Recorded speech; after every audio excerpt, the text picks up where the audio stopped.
আসসালামু কষ্ট করে আলাইকুম পরীক্ষার জন্য রহমতুল্লাহ। প্রিপারেশন নিলেন আপনি কয়েক মাস। কিন্তু আলহামদুলিল্লাহ, ফলাফল যখন ভালো হয় তখন একটা আনন্দ সর্বপ্রথম আছে না আল্লাহ নাই? তাআলা শুকরিয়া আদায় করি যে আল্লাহ পাক সারাদিন আমাদেরকে রোজা রাখলেন রমজানে। কি প্রত্যেকে কষ্ট! তৃষ্ণায় গলা ফেটে সুস্থ যায়। সবল কিন্তু রেখেছেন, ইফতারির সময় সেজন্য যখন আল্লাহ রুহ তাআলা আফজার শরবতটা খাই, দরবারে লাখো কোটি কেমন শুকরিয়া। লাগে?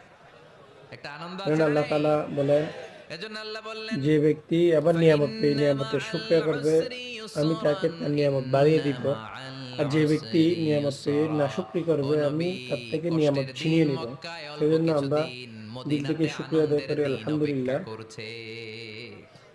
আমাদের জীবনে যদি দুঃখ দীর্ঘ কষ্ট আসে আমরা ধৈর্য ৪ ধরবো, বছর পরে তাওয়াক্কুল করবো একজনের উপর, তিনি কে?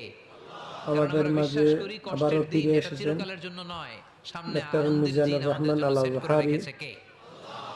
তাহলে আমরা সূরাতুল এই ইনশিরাহ থেকে তিনটা নেয়ামতের বর্ণনা শুনলাম।